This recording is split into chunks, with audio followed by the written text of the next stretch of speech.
Meu Deus do céu, presta atenção nessa explicação. Olha só, já vou comentar. E como que é essa relação com religião? Você acredita em Deus? Como que é?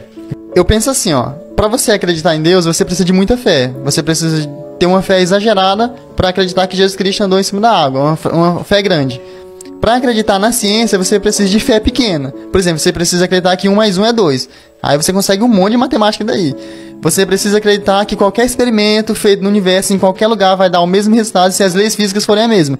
Aí você tendo esse pouquinho de fé, você deduz toda a física para criar esse microfone aqui. Então, qual é a diferença da ciência para a religião? É porque a ciência exige fé em pedacinhos pequenos, que são os axiomas, os postulados, as estruturas lógicas pequenininhas. E a religião não. A religião exige uma fé maior em acontecimentos maiores. Então, pra mim, são só duas formas diferentes de explicar a mesma coisa, entende?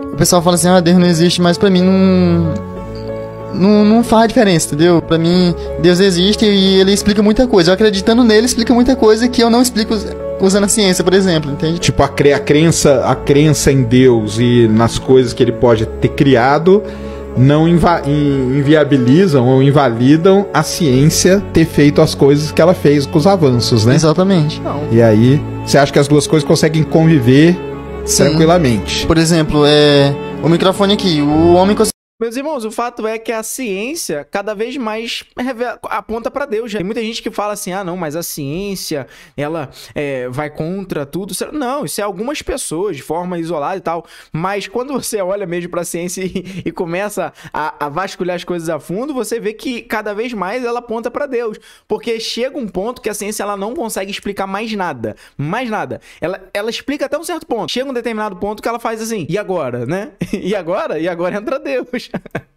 Conseguiu tirar o ferro da pedra, juntar, colocar uns cobres aqui, descobriu que a onda se propaga pelo espaço e fez o microfone funcionar. E as pessoas estão me ouvindo aí lá em Ceilândia, que é a 2.000 km daqui.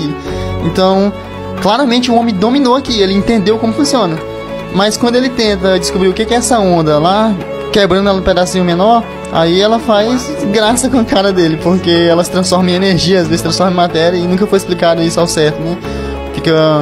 Na verdade, a melhor explicação que a gente tem é o princípio de Heisenberg, que uma hora é uma coisa e outra hora é outra, e quanto mais ela for menos ela é outra, e é a matemática. Isso aí.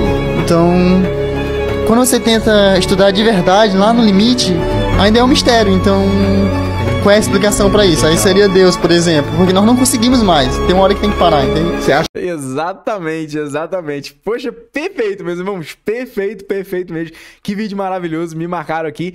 E o fato é, meu querido, que Deus não se explica. Essa é a grande verdade. E a Bíblia, você percebe que a Bíblia, quando você lê ela ali, de Gênesis a Apocalipse, você não vê Deus em nenhum momento preocupado em ficar se provando para alguém. Tanto é que para Moisés, quando Moisés perguntou no nome de quem que eu vou, a resposta de Deus foi, você vai no nome do eu sou. Acabou, se vai acreditar ou não, se vai pensar, o que vai pensar a respeito. Deus não tá mínima, nem isso aqui, ó, nem isso aqui, nem um tim-tim-tim desse tamanho aqui, ó. Deus não está nada preocupado para ficar se autoafirmando ou ficar se explicando. Deus é Deus, irmãos. E é necessário que se achegue a Deus por intermédio da fé, porque Deus é espírito. E é necessário que os adoradores o adorem em espírito e em verdade. E na Bíblia, você percebe que a fé é a base de tudo, principalmente o que tange a salvação. Você percebe que a fé é o princípio básico. Como assim? É você ter fé que Cristo Jesus morreu na cruz do Calvário pelos nossos pecados.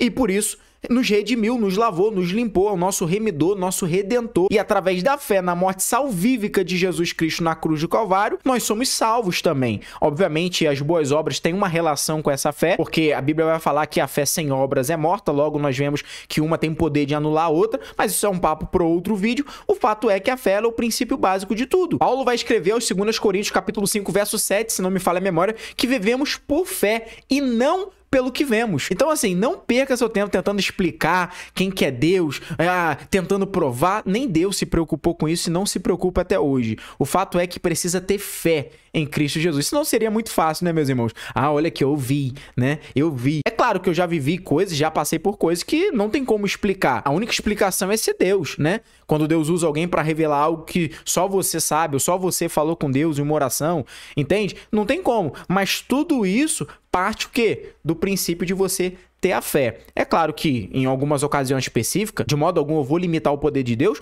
Deus pode se revelar para uma pessoa sem mesmo antes dela ter a fé. Deus faz o que ele quer na hora que ele quer, ele é Deus, é o Todo-Poderoso. Agora, em via de regra, vamos assim dizer, é necessário a fé. O autor aos Hebreus capítulo 10, verso 38 vai dizer que o justo viverá pela fé. Bom, meus irmãos, falando em fé e intimidade com Deus, eu quero te falar que o jejum é uma ótima ferramenta também para te elevar em um nível mais profundo, espiritualmente falando. Através do jejum, você fica mais sensível à voz de Deus e o jejum te coloca em um nível espiritual mais elevado. O grande problema é que tem muita gente que não sabe o que é jejum e nem sabe que é o próprio Jesus que espera com que nós venhamos a levar uma vida jejuada. Prova disso é que ele dá as instruções e ninguém em sã consciência daria alguma instrução sem a devida expectativa com que aquilo seja cumprido, seja feito, né? Então, vamos juntar aqui que 1 mais 1 tá dando 2. Mas eu sei que o grande problema das pessoas é que elas não sabem o que é o jejum bíblico ou não sabem como praticar. E eu elaborei um material incrível que eu tenho certeza que vai te ajudar. Nesse material eu falo o que é o jejum, para que serve o jejum,